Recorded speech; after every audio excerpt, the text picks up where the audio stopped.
한미 반도체 2023년 상반기 실적을 스루프트 회계로 분석하고 연말까지 매출액을 예측해 보도록 하겠습니다. 매출은 59.5%가 감소했고요. 영업이익은 75.7%가 감소했습니다. 그리고 가공비 배부 재고자산 회전율은 0.7회전으로 낮게 나옵니다. 오늘 그 조선비즈뉴스에 배터리 아저씨가 거품 일갈했던 이 주식, 오너는 보란듯 추가 매수, 주가 헐월 이렇게 제목을 붙여가지고 주가 추이를 이렇게 그림까지 그려서 7월 26일 날 곽돈식 부회장이 24,000주 사가지고 취득단가 4만 2,452원에 장내 매수를 했다. 그리고 9월 1일 날 2만 주를 샀는데 취득 단가는 5만 9,447원. 오너가 주가 상승을 좀 주도하는 식으로 이렇게 이제 그 보도가 된 것 같아요. 근데 제가 그 분석한 결과로는 주가라는 것이 뭐 경영 성과하고는 좀 뭐 딱 그 동행하는 그런 거는 아닌 분야가 좀 틀리죠. 어, 그 경영성과는 좀 뭐 이성적이고 논리적인 그런 세계라고 그러면은 주가의 세계는 좀 비이성적이고 비논리적인 세계인 거죠. 비과학적인 세계인 거고 한마디로 뭐 공인된 투기판 같은 거라고 표현하는 사람도 있습니다. 저도 배터리 아저씨 견해에 동의하게 됩니다. 거품의 높이가 어디서부터인지는 이 반도체 장비 업체도 다른 데도 좀 비교해 가지고 정의하기 나름일 것이다라고 저는 생각을 하면서 분석 내용을 소개를 하도록 하겠습니다.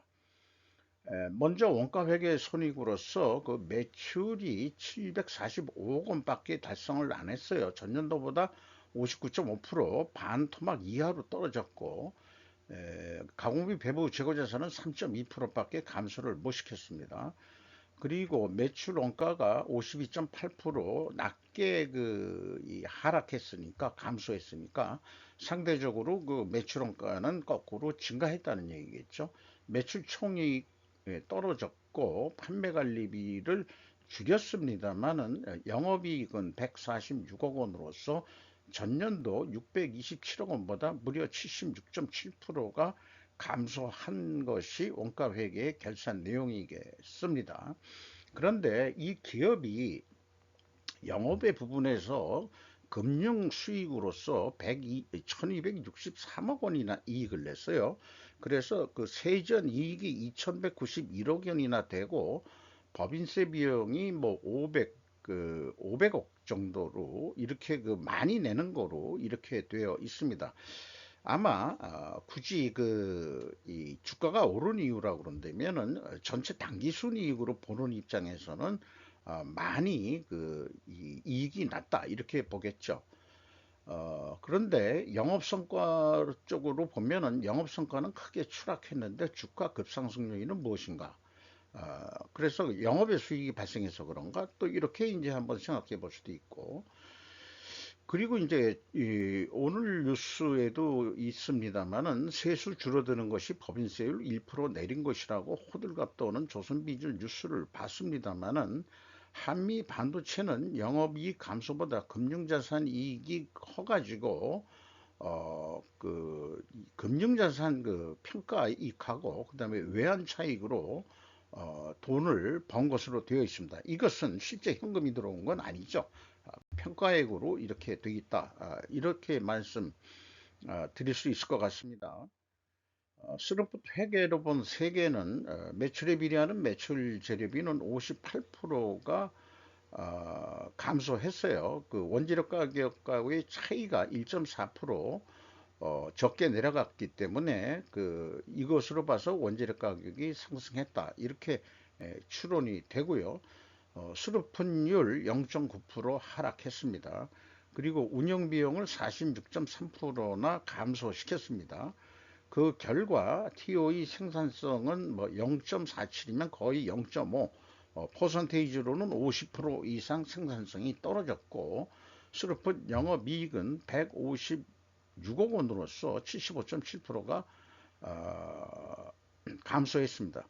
원가 회계 영업이익보다는 9억 6,700만 원 이익이 더 많이 났는데, 그나마 가공비 배부 재고자산, 여기서는 이제 제공품인데요. 제공품이 감소했기 때문이다. 이렇게 원인을 말씀드릴 수 있겠습니다.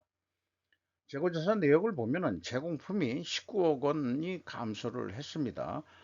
이 회사가 제품 재고가 없는 것은 그 주문 제작에 의한 반도체 장비이기 때문에 현장 설치 완성도 성격으로 아마 공사를 하지 않겠냐, 이렇게 생각이 됩니다.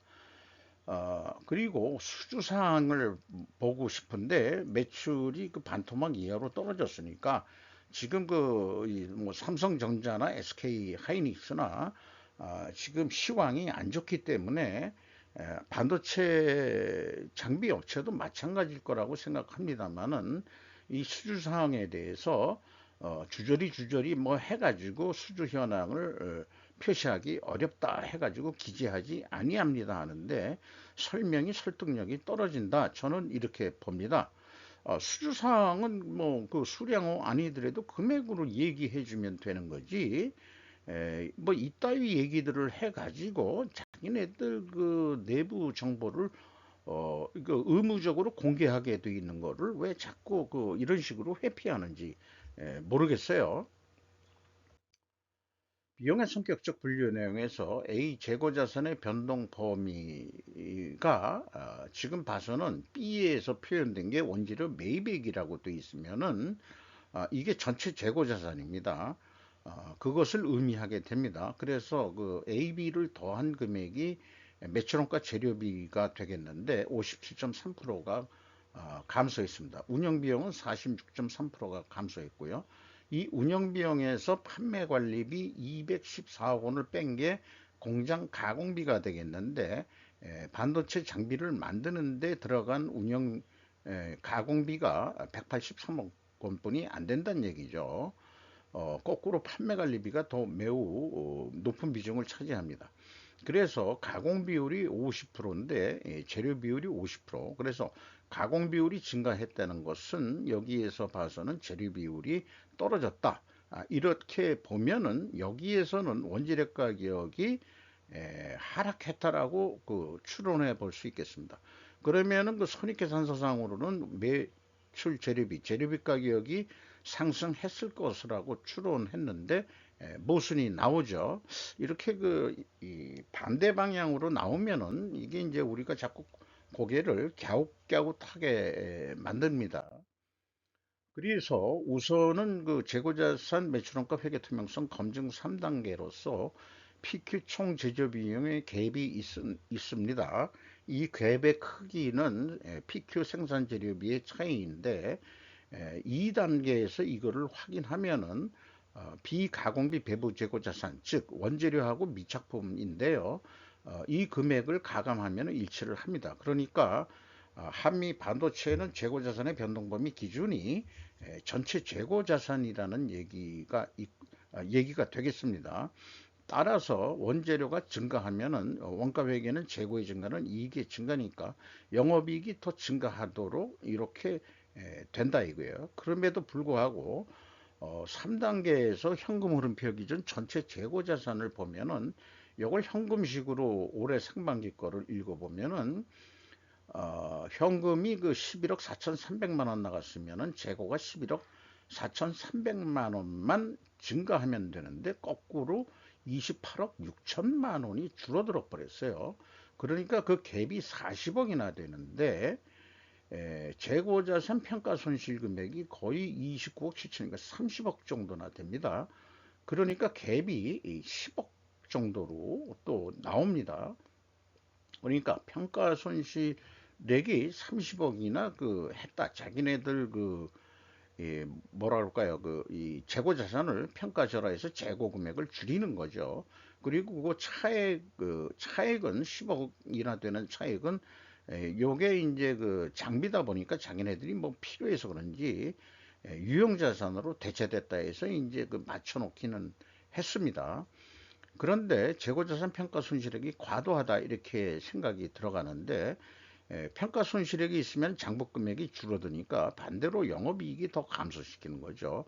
위쪽에서 재고자산 변동 범위로 하면은 영업이익이 늘어나게 만들고, 재고자산 평가 손실액이 크면은 영업이익이 감소되게 만들고, 이렇게 하는 것이 어떤 의도성이라기보다도 이 원가 회계 계산하는 매출원가 계산하는 그 방식이 비합리적인 면들을 깨우치질 못하고 스스로 혼동 속에들 있는 거 아닐까. 이렇게 됩니다. 원가 계획가 원래 이렇게 혼동되게 만들고 있습니다. 운영 비용 쪽으로 보면은 인건비가 216억 원이 집행이 됐는데 전년보다 7.5% 감소했고요. 금액상 직원 수는 14명을 내보냈습니다. 평균 인건비는 6,860만 원으로 예상이 됩니다. 연간 5.3% 올 급여가 깎일 것으로 보입니다. 인플레 시대에 이 월급을 깎인다 그러면은 직원들의 사기가 매우 떨어지겠죠. 그 다음에 그 인당 평균 매출액도 거의 뭐 배가 떨어졌습니다. 한 사람당의 어떤 회사 기여도가 이렇게 떨어진다 그러면은 월급 깎아도 할 말은 없는 걸 수도 있긴 있을지 모르겠어요. 외주 가공비도 좀 줄어들었고 크게 줄어들었죠. 그 다음에 지급 수수료도 거의 뭐 50% 가까이 줄어들었습니다. 영업성과가 내리막이라서 직원도 해고하고 임금 수준도 깎인 회사가 무슨 미래 가치가 있다고 주가가 폭등하는지 전혀 이해할 수가 없다라고 말씀드릴 수 있겠습니다. 경영평가 지표로서 그 재고 회전율은 0.7 회전으로 떨어졌고요. 수르픈율은 또 0.89%, 0.9% 정도 떨어졌습니다. 이렇게 동일 방향으로 하락하면은 투명에게 개연성 가정을 세우는데 투명성도 입증을 해려고 그러면은 원재료 매입 가격 상승과 그다음에 판매 가격 하락으로 입증해야 됩니다. 이것이 가능할려는지 좀 두고 보기로 하죠. 돈은 재무 구조는 튼튼해서 이자 부채 레버리지율은 제로입니다. 그리고 투하자본 이익률은 2.9%로서 14.2%나 크게 하락을 했습니다. 앞서 얘기한 것을 그 여러 측면에서 그 부직회계 개연성 가정이라는 제목하에 결과 그 매트릭스 표를 만든 건데요. 투명회계 가정도 이렇게 이제 그 정리를 해 보면은 어, 회전율이 그 하락을 했죠. 이 경우에는 매입 가격 상승으로 입증을 해야 되고 수르픈율도 하락을 했으니까 판매 가격이 또 하락했다는 것을 그 입증을 해야 됩니다.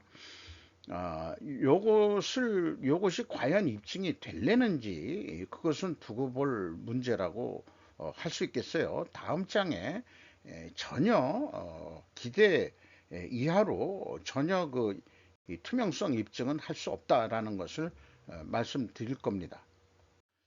그런데 원재료 가격 추이에 대해서도 공개되는 게 없고요. 제품 가격 추이에 대해서도 뭐 여러 가지 그 변명을 들어놓고서 해놓은 게 없습니다.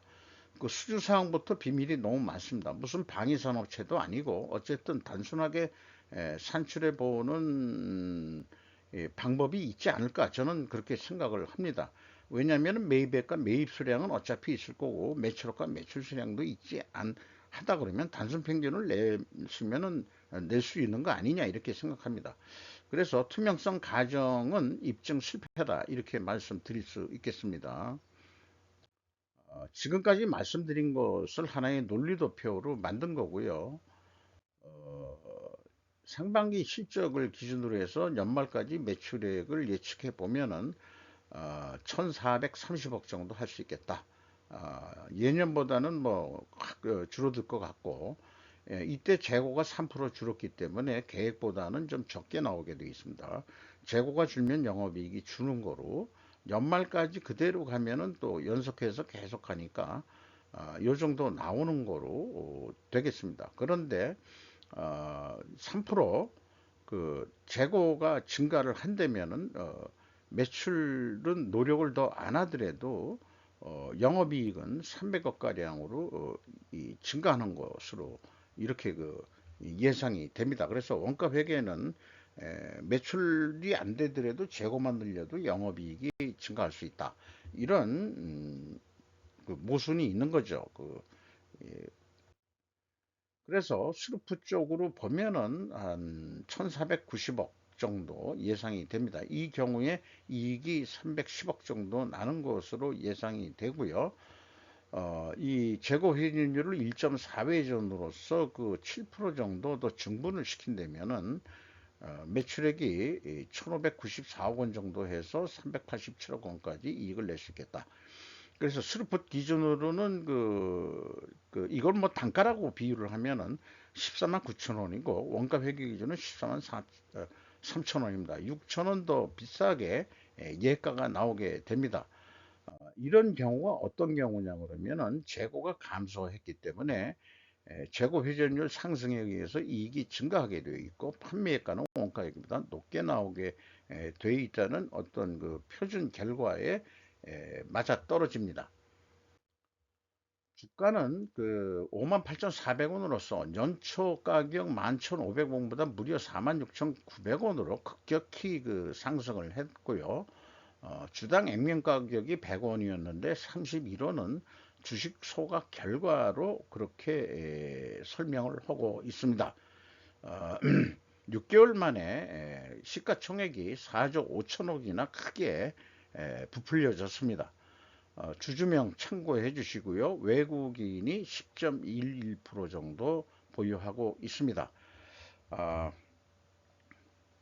이 장부 가격이 한 5,400원 정도 되는데 이게 그 10배 정도 된다 그러면은 이걸 거품이라고 얘기하는 건 상식적인 표현인 거죠. 뭐 최첨단 무슨 뭐 그런 거라면 또 모르겠어요. 그 반도체 장비 만드는 회사가 이렇게까지 올라가는 특별한 이유는 우리는 알질 못합니다. 그래서 그 배터리 아저씨라는 사람이 왜 유명해졌는지 잘 모르겠습니다만은 뭐 금양에 있던 뭐 이사라고 하는데 주식에 대해서 잘 아시는 분인 것 같은데 저는 그냥 주가만 파악하고 경영성과가 어느 정도 뒷받침되는가 이 정도만 그냥 바라보는 수준이거든요. 그런 입장에서는 이 현재 한미 반도체 주가는 거품이라는 것에 동의하지 아니할 수 없습니다. 이상 마치도록 하겠습니다.